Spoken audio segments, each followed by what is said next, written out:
মঙ্গল করতে পারতো। এই যে দেখেন আমরা যখন কথা বলছি আবারও ডলারের রেট বেড়ে গেছে, দ্রব্য মূল্য তো গগন বিদারী, আপনার আকাশচুম্বী দাম। শোনা যাচ্ছে যে রমজানে অনেক কিছুই চরম খারাপ অবস্থা। উনি নির্বাচন নিয়ে এ টু জেড হয়তো উনি বলতে পারবেন। এই টাইপের প্রত্যেকটা এনজিওর আলাদা আলাদা সেক্টর নিয়ে তারা কাজ করেছে, তারা সামগ্রিক ভাবে কাজ করে নাই, তারা নন গভর্নমেন্ট অর্গানাইজেশন। গভর্নমেন্টকে অত সুন্দর দেখভাল করতে পারলে তো তাদের নামের আগে ননটা থাকতো না। যে ছাত্রদের নির্বাচন করার জন্য বয়স কমাতে হচ্ছে, অথচ আগে যারা ছাত্ররা জীবন হুতি দিয়ে যারা সাকসেস করেছে, আমার বাংলা ভাষাকে সাকসেস করেছে, আমার দেশকে সাকসেস করেছে, আমার দেশের স্বাধীনতা এনেছে, তারাও কিন্তু ফেরত চলে গিয়েছিল। যে 24কে এই যে এখন পর্যন্ত 24-এর কতগুলো নিহত হয়েছে, শহীদ হয়েছে, এই খবরটা অ্যাকুরেট তারা এখন পর্যন্ত বের করতে পারে নাই। কেউ বলে 1700, কেউ বলে 2000, কেউ বলে 3000, কেউ বলে 1500। এইটা হবে কেন? এটা আমি এই পরের প্রশ্নের উত্তরটা দিচ্ছি। দ্রুত নির্বাচনের জন্য যে সংস্কার দরকার সেটা করতে তো অসুবিধা নাই, ওটা করার জন্য 1-2 মাস হলেই হয়ে যায়। সংস্কারের দোহাই দিয়ে সময় ক্ষেপণ করা, অলরেডি 6 মাস চলে গেছে। তো বিএনপি কি বলেছে? বিএনপি আরো 6 মাস পরের কথা বলেছে, জুলাই অথবা আগস্টের মধ্যে নির্বাচন চেয়েছে। তো এবং জনাব তারেক রহমান বিএনপির ভারপ্রাপ্ত চেয়ারম্যান, উনি বলেছেন যে ঝড় ঝঞ্ঝা বৃষ্টি বাদল যাই হোক না কেন, আমার যদি মাইন্ডসেট থাকে যে নির্বাচন হবে তাহলে নির্বাচন হবে। তো সেই জায়গায় 6 মাস প্রায় 12 মাস, 1 বছর হয়ে যায়, তাদের সংস্কারকে মাথায় দিতে পারে না। সংস্কারের জমা দেওয়ার কথা ছিল প্রথমে জানুয়ারিতে, তারপরে ওটা চলে গেল আস্তে আস্তে আপনার জানুয়ারির 31 তারিখে। তো সংস্কার তো সব আপনার জমা দেওয়ার কথাই সবগুলোই, তো এর মধ্যে 4-5টা জমা হয়েছে, আর কিছু বাদ আছে। তো এরপরে আপনার 2 মাস সংস্কারের যদি জাস্টিফাই গুলো করে এবং এটা যদি থ্রো করে দেয় পলিটিক্যালদের হাতে, তখন যদি তার কোনো ওইখানে কোনো কাটা ছেঁড়া থাকে সেটা সংস্কারটা করে নিলেই হলো। এবং এটা মনে রাখবেন, সংস্কারকে পূর্ণতা পেতে হলে কিন্তু সংসদ দরকার। সংসদের হাজয় যুক্ত হয়েছে 3 বার, না বললে কোনো সংস্কারই তার পূর্ণতা পাবে না। তো এই যে সরকার, বর্তমান সরকার, তারা তো অনেকটা তত্ত্বাবধায়কের মতোই, তাদের তো এতদিন থাকার কথা না। যেহেতু তারা সংস্কারের কথা বলেছে এবং সব দলও বলেছে, বিএনপিও বলেছে যে ঠিক আছে তাদের সুযোগ দেওয়া যায়, যেতে পারে, তো তাদের তো সুযোগ 1 বছর। তত্ত্বাবধায়ক সরকারের নিয়ম হচ্ছে 3 মাস, সেইখানে তারা 1 বছর, 1 বছর ইনাফ টাইম।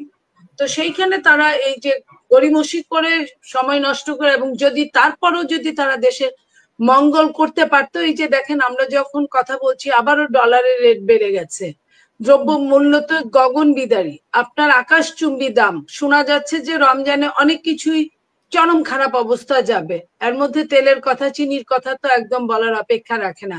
তো এই জায়গাগুলো থেকে আপনার তারা যদি সাকসেস দেখাতে পারতো, তারা যদি সিন্ডিকেট ধরতে পারতো, তারা যদি আইনের অনুশাসনের জায়গায় ধাবিত হতে পারতো, তারা যদি মিনিমাম সরকারের থেকে তারা মিনিমাম যদি দেশের আইন শৃঙ্খলা থেকে শুরু করে প্রত্যেকটা ব্যাপারে মানুষের আপনার নিরাপত্তা জীবনের, যেটা এই যে অনেকেই পাচ্ছে না, প্রতিদিনই 2-3 জন করে মব জাস্টিসের শিকার হচ্ছে। তো এই জায়গাগুলো, তাহলে আমাদের সরকার চেঞ্জ হয়েছে তো এই জায়গাগুলো রেডিক্যালি চেঞ্জ হওয়ার জন্য। তো সেই চেঞ্জ যদি দেরি হয় বা তারা যদি মিনিমাম কর্ণপাত না করে, শুধুমাত্র পলিথিন তোলার আন্দোলন করলে তো আর দেশ চলবে না, শুধুমাত্র আপনার সুন্দর সুন্দর কথা বললে তো আর দেশ চলবে না, শুধুমাত্র বললে যে উন্নয়ন ব্যাঘাত ঘটে, নির্বাচন চাইলে তাদের নাকি উন্নয়নের ব্যাঘাত হয়, এইসব বললে তো আর দেশ চলবে না। দেশ চালানোর জন্য যা যা দরকার সেই অভিজ্ঞতাও তাদের নাই, সেই জ্ঞান গরিমা। তারা এনজিও চালিয়েছে, এখানে আমাদের স্যার আছেন, উনি এনজিও চালানোর লোক, উনি জানেন, ওনার এনজিও চালানোর পাশাপাশি শিক্ষকতার ওনার অভিজ্ঞতা আছে। কিন্তু ওইখানে যারা এনজিও চালান তারা ওই এনজিওরই অভিজ্ঞতা ঠিক মতো, এনজিও মানে একটা সেক্টর লাইক কলিমুল্লাহ স্যার, উনি নির্বাচন নিয়ে কাজ করে, ওনাকে যদি বলা হয় যে মাইক্রো ক্রেডিট নিয়ে, উনি ওই এনজিওটা জানবেন না। ওনাকে যদি বলা হয় যে বনের নিয়ে, ক্লাইমেট চেঞ্জ নিয়ে, উনি হয়তো ওইটা জানবেন না। উনি নির্বাচন নিয়ে এ টু জেড হয়তো উনি বলতে পারবেন। এই টাইপের প্রত্যেকটা এনজিওর আলাদা আলাদা সেক্টর নিয়ে তারা কাজ করেছে, তারা সামগ্রিক ভাবে কাজ করে নাই, তারা নন গভর্নমেন্ট অর্গানাইজেশন। গভর্নমেন্টকে অত সুন্দর দেখভাল করতে পারলে তো তাদের নামের আগে ননটা থাকতো না। তো সেই জায়গা থেকে তারা যদি চিন্তা করে, তারা অবশ্যই নির্বাচনের দিকে অ্যাডভান্স হবে। আমরা মনে করি তারা ইতিমধ্যে তাদের জনপ্রিয়তা বুঝতে পেরেছে এবং আরো কিছুদিন থাকলে কোথায় যে তাদের জনপ্রিয়তা ঠেকবে তারা নিজেরাই সন্দিহান। এবং আমরা যে কথাটা বলছি, আমাদের কথা যদি তারা না শুনেন, তাদের ইতিহাস কিন্তু ভালো কোনো অভিজ্ঞতার কথা বলে না। তো এই যে আজকে মইনিউদের অবস্থান কোথায়, কেউ দেশে ফিরতে পারে নাই। আমরা চাই যে যারা এখানে ছিলেন দুঃসময়ে, তারা এই দেশের কাজে নিজেদেরকে ব্যয় করেছেন, তারা এই দেশেই থাকুন, তাদের অবস্থান মইনিউদের মতো হোক, এটা আমরা চাই না। এবং এই কারণে জনগণের পালসটা বুঝতে হবে। রাজনীতিবিদরা কিন্তু ডাক্তারের চেয়েও বড় ডাক্তার জনগণের পালস বোঝার ক্ষেত্রে। এটা কমন পালস, জনগণের অর্থনৈতিক পালস, সামাজিক পালস, রাজনৈতিক পালস, জনগণের জীবনের নিরাপত্তার পালস, সব পালস গুলো এর মধ্যে নিহিত। ডাক্তার তো শুধুমাত্র আপনার ভ্যানের পালসটা ধরে, কিন্তু রাজনীতিবিদদের পালস কিন্তু সামগ্রিকভাবে সমগ্র দেশ, একটা মানুষের জীবন সত্তা সম্পূর্ণ কিছু। তো সেই জায়গায় তারা যেহেতু ব্যর্থতা দিকে যাচ্ছে, ব্যর্থতার দিকে গিয়েছে, যে ছাত্ররা সেই হাল ধরবে, মানে ছাত্রদেরকে উনি সেই হাল ধরাতে এই যে আরেকটা ব্যর্থতার জায়গাটা আপনি বললেন, যে কথাটা আমি তুলতে চাই না এখন আর, বলতে বলতে আমি অতিষ্ঠ, আমি গালি শুনতে শুনতে অতিষ্ঠ। আমি প্রথম যখন বলেছি তখন কেউ বলতো না, তখন তাদেরকে দেবতার মতো মনে করতো। আমি তখনই, যেদিন প্রথম শপথ নিয়েছে সেদিনই বলেছি যে এই যে একটা ডিসকোয়ালিফাই যাকে বলে, সেই জায়গায় আমরা ধাবিত হলাম। কারণ বাংলাদেশের শুরু থেকে, বাংলাদেশের সেই এই দেশ স্বাধীন হওয়ার আগে থেকে, বঙ্গভঙ্গর পরে থেকে বা তখন থেকে ছাত্ররাই এই দেশের অগ্রভাগে ছিল। সেই ছাত্ররা কিন্তু প্রত্যেকটা আন্দোলন সাকসেস করে ছাত্ররা আবার ব্যাক টু দ্য প্যাভিলিয়ন, তারা ফিরে গেছে তাদের লেখাপড়ার মধ্যে।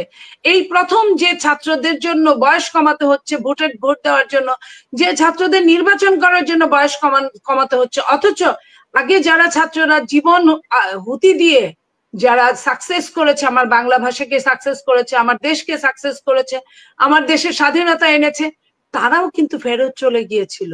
তারা ফেরত চলে গিয়েছিল এবং তারা একটা সময় পরবর্তীতে তারাই এসেছে, কিন্তু নিজেকে মানে যোগ্যতা সম্পন্ন করে তুলে তারপরে এসেছে। এই অযোগ্য লেবাস নিয়ে তারা আসে নাই যে চাইতে গেল চাকরি হয়ে গেল তারা মন্ত্রী, এটার জন্য আসে নাই। তখনই আমি বলেছিলাম যে এটা চরম ভুল। আজকে ভুলের দ্বন্দ্বটা কিভাবে দিচ্ছে। আজকে আওয়ামী লীগকে আমরা যেভাবে বলতাম যে আওয়ামী লীগ দুর্নীতিগ্রস্ত, দুর্নীতি চরম ভাবে দুর্নীতি করেছে, দেশ থেকে লক্ষ লক্ষ হাজার কোটি টাকা বিদেশ পাচার করেছে, এই ছাত্ররাও কিন্তু ওরকম ওই জায়গায় পা দিচ্ছে। তারা নিত্য নতুন গাড়ি ব্যবহার করা, নিত্য নতুন জায়গা ব্যবহার করা, নিত্য নতুন ভাবে তাদের কথা বলা, তাদের বডি ল্যাঙ্গুয়েজ সবকিছু মিলে আমার মনে হয় তারা নিজেরাও শোনেন, মাইনাসের দিক দিয়ে ভালো নাই। আমি এই মাইনাস বলছি তাদের ভবিষ্যতের জন্য, তাদের ভবিষ্যৎটা ধ্বংস করছে এবং তারা দেশটাকেও ভালো রাখছে না।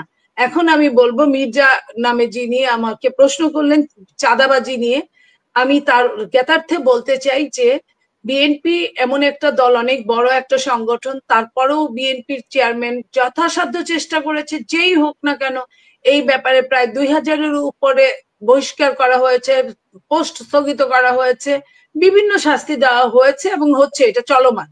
তো এরপরেও যদি কারো কোনো থাকে, যেটা 2 দিন আগে পরে আমাদের নেতা তারেক রহমান সাহেব বলেছেন যে আমি 2 দিন আগে পরে আমি জানবই এবং আমি যেই মুহূর্তে জানবো ওই মুহূর্তে আমি অ্যাকশনে যাব। এই যে যেই মুহূর্তে জানবো অ্যাকশনে যাব, আপনাদেরও বলছি যদি আমাদের দলের কাউকে আপনারা দেখেন, আপনারা ঠিক জায়গা মতো খবরগুলো দিবেন।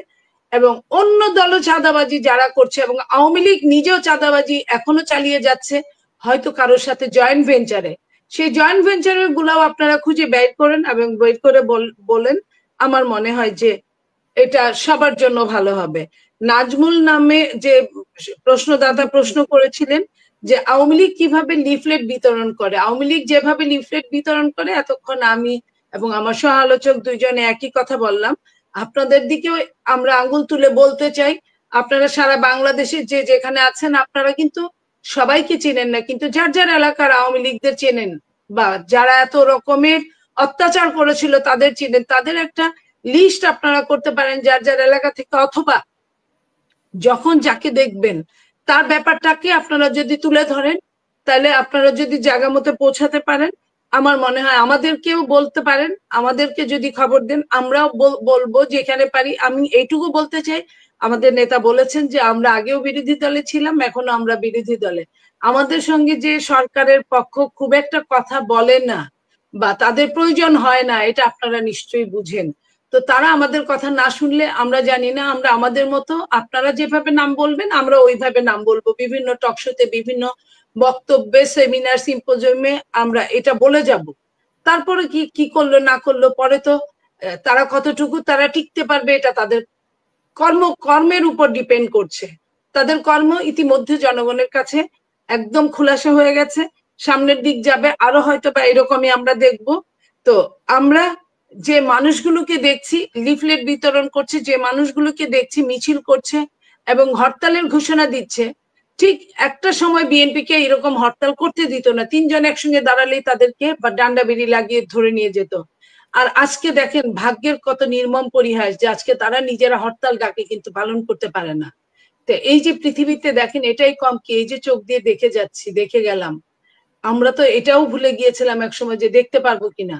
এই দেখতে পারার জন্য আমরা সবাই মিলে যারা কাজ করেছে এবং যারা ছিল ছাত্ররা, আমি সবসময় বলি, এত সমালোচনার পরেও বলি যে যারা সামনের দিকে কাতারে ছিল আমরা তাদের প্রতি কৃতজ্ঞ এবং আমরা মনে রাখতে চাই। কিন্তু তারা মনে রাখতে, তারা যে কাজগুলো করছে তারা খুব সত্তর জনগণ ভুলে যাবে। 24কে ভুলাতে পারে তারাই, 24কে মনে রাখতে পারে তারাই। অতএব এই কথাগুলো আমি একা বললে হবে না, আমরা বলতে হবে। আমি, আপনি, অ্যাঙ্কার, কলিমুল্লাহ স্যার, প্রত্যেকের বলতে হবে এই কথাগুলো যে 24কে, এই যে এখন পর্যন্ত 24-এর কতগুলো নিহত হয়েছে, শহীদ হয়েছে, এই খবরটা অ্যাকুরেট তারা এখন পর্যন্ত বের করতে পারে নাই।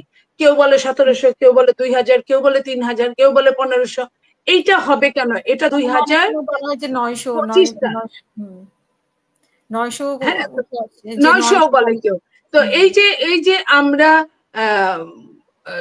এই কথাগুলো যে শুনি এখন পর্যন্ত তারা কিন্তু ওইটা করতে পারে নাই। তারপরে আপনার যারা আহত হয়েছে তাদের নিয়ে অনেক রকম কথা আছে, তারা ঠিক মতো তারা পয়সা পাচ্ছেন না, যাদের নিজের সংসার চলে না। নিম্নবিত্ত এবং নিম্ন মধ্যবিত্তরে কিন্তু আন্দোলন বেশি করেছিল। সেই নিম্নবিত্তর এত কস্টলি খরচ দেওয়ার মতো সামর্থ্য নাই। সেইখানে কতটুকু তারা পাচ্ছে এটা নিয়েও কিন্তু কথা। আপনার ঘটনা ঘটার আগস্টের, জুলাইয়ের ঘটনা, আপনার 5 মাস 6 মাস পরেও কিন্তু রোগী মারা গেছে, আহতরা মারা গেছে।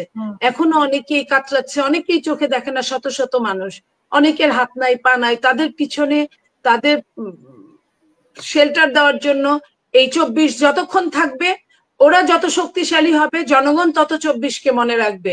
ওরা যতটা শক্তি নিজে নষ্ট করবে নিজের শুধু ভোগ বিলাসিতার দিকে তাকিয়ে, তত তাড়াতাড়ি মানুষ 24কে ভুলে যাবে বা যাওয়ার চেষ্টা করবে।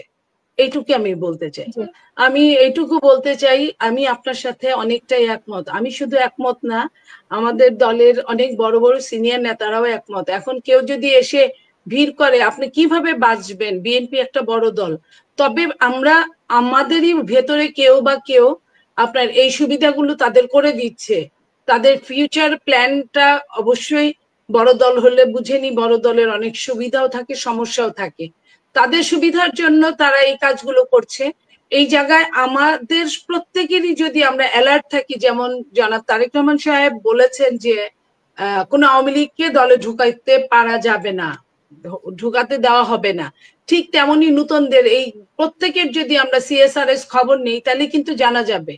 কারণ প্রত্যেকের যে কে কতটুকু কাজ করেছে। একটা সময় দেখা গেছে যে একটা সরকারের, ওই স্বৈরশাসকের একটা ধমকের চোটে অনেকেই কিন্তু আন্ডারগ্রাউন্ডে চলে যেত। তখন যারা 2-4 জন থাকতো, আমি তাদের মধ্যে একজন ছিলাম। আমি কথাটা কতক্ষণ আগেও বলেছি, যদি আমি এগুলা বলি না, আজকে কেন জানি বললাম। সেই জায়গায় আমি বলতে চাই যে এখন আমি অনেককেই চিনি না, আমি নিজেই জায়গা মতো যে ঢুকতে পারি না, এত ভিড় হয়, শহীদ জিয়ার মাজারে যাওয়ার মতো কোনো অবস্থা থাকে না। সেই জায়গাটায় আমি আপনাদেরও সহযোগিতা চাই। আপনারাও যেভাবে পারেন এটা আপনারা প্রত্যেকটা এলাকায় প্রতিবাদটা গড়ে তুলেন, যে প্রত্যেকেই যদি বলেন যে না, এদেরকে কোনোভাবেই ছাড় দেওয়া হবে না, তাহলে আমার মনে হয় যে আমরা সাকসেস হতে পারবো। এবং আপনাদের তথ্যটা আমি নেতাদের কাছে, আমি আগেও বলেছি, আবারও বলবো, আপনাদের কথা বলবো। অসংখ্য